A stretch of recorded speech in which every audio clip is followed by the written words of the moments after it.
So I want you to be now super uncomfortable and watch this video of an interaction between him and none other than Diddy. Take a listen. Justin, you ever seen the movie 48 Hours? Right now, he's having 48 hours with Diddy, him and his boy. They're having the times of their lives, like you know, where we hanging out and what we doing. We can't really disclose, but it's definitely a 15-year-old's dream.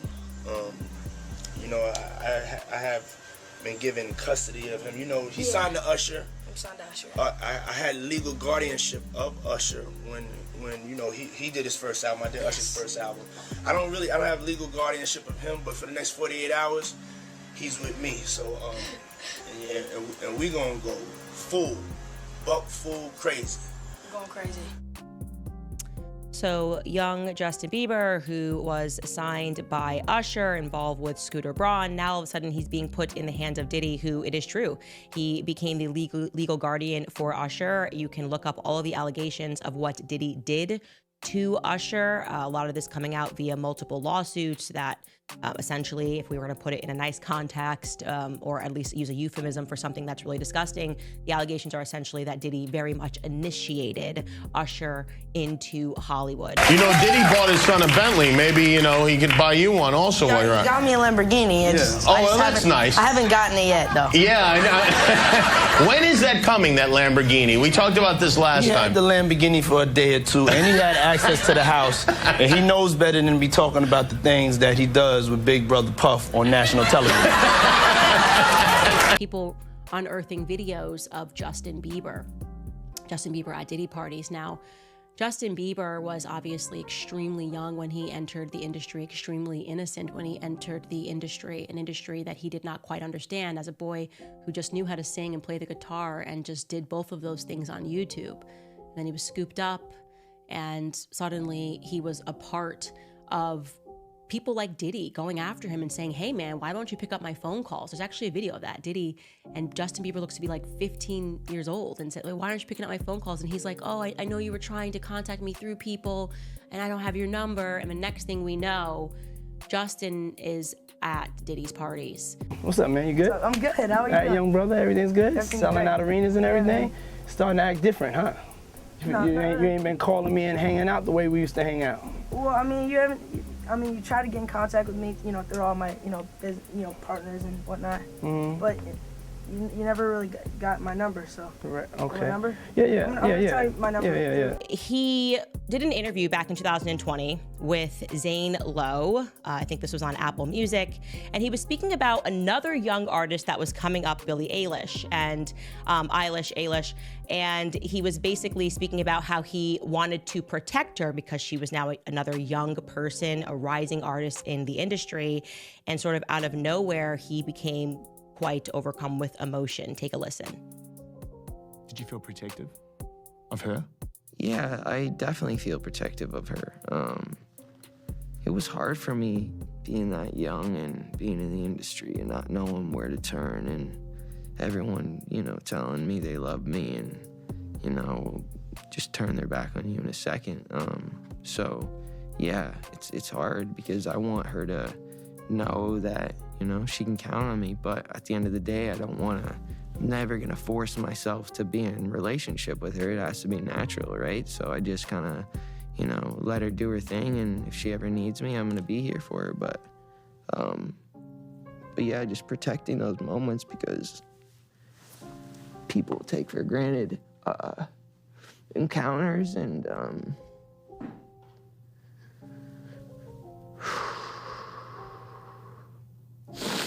yeah, so yeah, I just want to protect her, I don't want her to lose it. I don't want her to, go through anything I went through. I don't wish that upon anybody. So yeah, if she ever needs me, I'm just a call away. I'm not even kidding. Watching that clip makes me emotional because he is saying so much without really saying anything. And in this one video, it looks like whatever Justin is doing, and I'm not going to show it out of just respect for the fact that I truly believe that Justin Bieber is a victim. But whatever he is doing in this video with Trey Songz and Odell Beckham Jr. looks highly suspicious. I can show you a still from that video because I think the relevant part is Justin Bieber is not sober.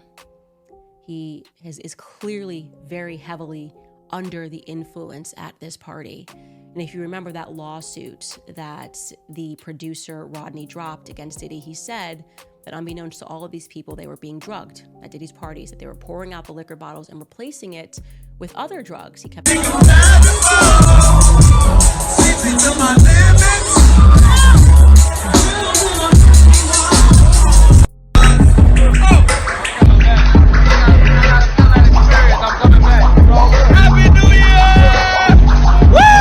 Candace Owens just dropped a bombshell and the backlash is immediate. She pointed to early footage of Justin, barely in his teens, already pulled into Diddy's world of fame and excess.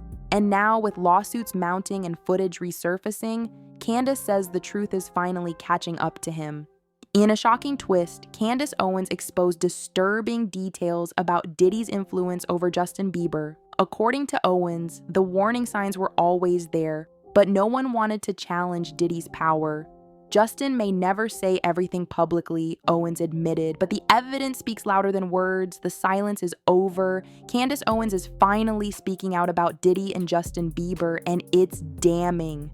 Owens explained that the industry protected Diddy for years, even as young stars like Justin were caught in his orbit. The story isn't just about one man's power, it's about the system that let it all happen.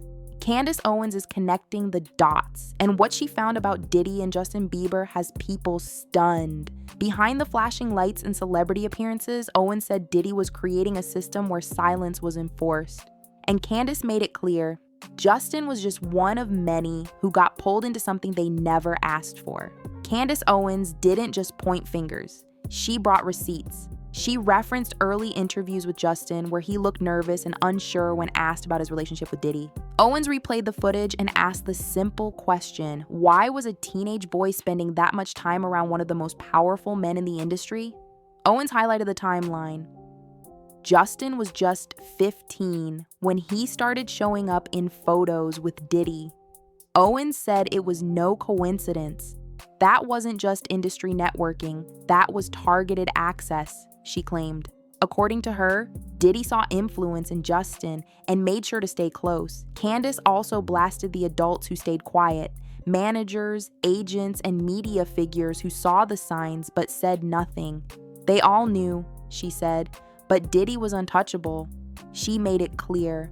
Power protects power, and Justin was left without a voice. In one segment, Owens talked about the parties, the private jets, the trips, the closed-door meetings. This wasn't mentorship, she said. This was control. According to Owens, Justin wasn't just a rising star. He was a vulnerable kid being guided by someone with a dangerous reputation. Owens questioned why no one ever stepped in. She showed footage of Justin clearly uncomfortable during interviews about Diddy. She described how the media laughed it off, calling it quirky or funny. Owens said, there was nothing funny about it. It was a red flag. She then shifted to the present. Now, with Diddy facing investigations and lawsuits, Owens said it's time to revisit all those past relationships. And at the center of it, Justin Bieber. She called for more voices to step forward, not just to bring Diddy down, but to protect others like Justin. Candace reminded viewers that this wasn't about celebrity gossip. This is about power, control, and the silence that surrounds it, she said. And Diddy used that silence for years, but it's cracking now. And once the truth starts coming out, it doesn't stop. Owens continued connecting the timeline. It's not a coincidence that Justin's emotional health seemed to spiral after those early years in Diddy's world, she noted. This wasn't random stress. This was trauma disguised as fame. She added that the people who once protected Diddy are starting to distance themselves. The walls are closing in, Owens said, and now that the lawsuits are public, no one wants to stand next to him. But where were they when Justin was 15? Candace said one of the most disturbing parts is how normalized it became. Everyone acted like it was okay for Diddy to take Justin under his wing, she said. But ask yourself, would you let your teenage son go on overnight trips with a powerful adult celebrity? She explained that Diddy used wealth and access as tools. He wasn't just flashy for show. He used that to gain trust, to build influence, and it worked. Even parents were convinced. Owens urged parents watching to pay attention. Justin's story isn't rare, she said. It's just one of the few that made headlines, but there are more, many more. She went on to say that the entertainment industry has always had a problem with protecting predators. And Diddy is the face of that problem, she said, because he wasn't just rich, he was protected, and that's more dangerous than anything. Candace Owens said what many have been afraid to say. Diddy used his position to surround himself with young talent, and the people around him helped him do it. Owens then turned her attention to the lawsuits. This is the moment, she said. The truth is being forced out. No more NDAS. No more silence. And no more pretending this was all harmless. She also praised Justin for surviving it. He didn't ask for that life, she said. He was thrown into it. And instead of support, he got surrounded by people like Diddy. Owens called out the media again. You let this happen, she said. You turned a blind eye because Diddy was powerful, and now you're scrambling to rewrite history. In a powerful moment, Candace said, this is what real exposure looks like. Not gossip, not drama, just facts. Hard, uncomfortable facts. As Owens wrapped her segment, she made one final point. If we want to protect the next generation of artists, we need to start by holding people like Diddy accountable.